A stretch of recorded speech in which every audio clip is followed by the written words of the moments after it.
Okay, this is the Tricep Kickback, and this may come in various places, but it's definitely a regression for the overhead tricep extension that we would throw in. And it is, I would call the overhead tricep extension sort of a big rock exercise for the triceps, early and intermediate phases as opposed to phase 3, in comparison to the post-grip bench press or dip. So it's a nice way to get sort of a bilateral exercise for the triceps and move some weight and focus on. However, the range of motion and flexibility for a lot of people is not there. So kickback here is one way to work around that and work the tricep different than the tricep pushdown. But this is one of those things where people need to leave their ego at the door, because this just looks disgusting, and I don't think has anything to do with the triceps the way most people are doing it. So we really gotta lock in all the pieces here. And you'll find that, you know, a guy who's normally doing, say, 30 pounds on this can get smoked with 10 pounds if he does it right. So we're gonna have you put your right knee on the bench. Okay, he's gonna set up his femurs parallel together there. He's gonna be a postural position here, but the only difference is his knees up on the bench. So he's gonna lock it nice and tight. He's gonna come down, brace his right arm on the bench for support. So his right hand's gonna go right in the center there for me. Flatten her out there, and get out of the way. And that's the way I prefer. Everyone's gonna have a different comfort for that wrist there, whether they want on the side, fist, you name it. Some people, if they don't have the integrity of the spine here, you might even bring this up one notch to give them somewhat of an incline. You might even actually have them brace on a rack or something, give them a slightly higher position there.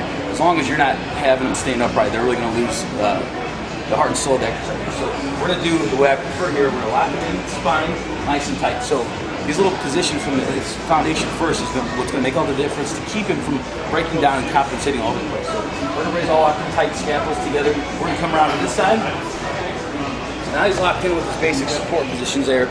And I would say 15 pounds is on the medium to medium heavy side, even for a guy his size, believe it or not. So we're going to grab the dumbbell here once that's in place. And make sure the shoulder is not caving down.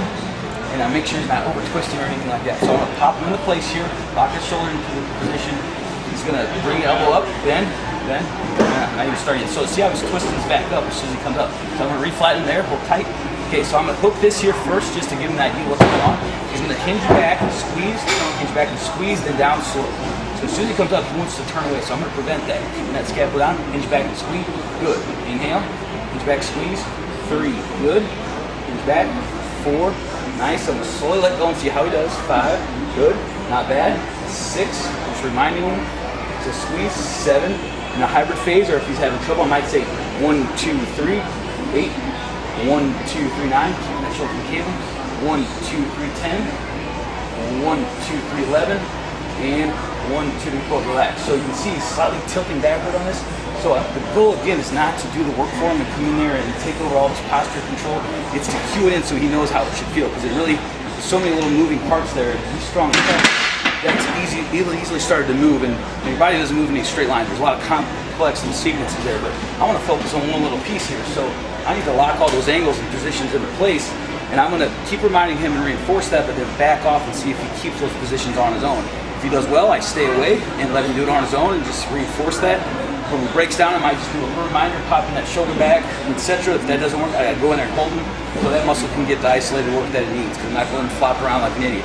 So again, normally I would throw the pause in there, but if he's using the exercise or not from the tricep, I'd throw in a 3-second pause and indicate that as an exponent after his rep. So that would be the tricep kickback. We would obviously do that on both sides. Let's just do a review on the other side. Okay, again, lining up the knee.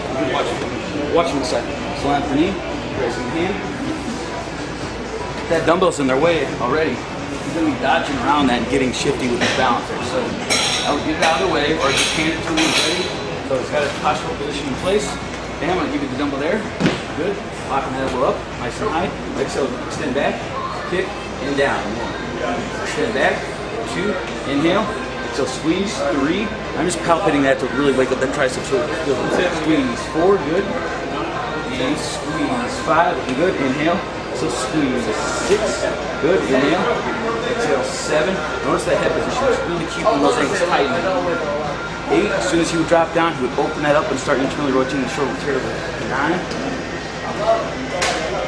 10, 2 more, so squeeze, 11, and 12, very nice, good, and nice, nice, tricep kickback.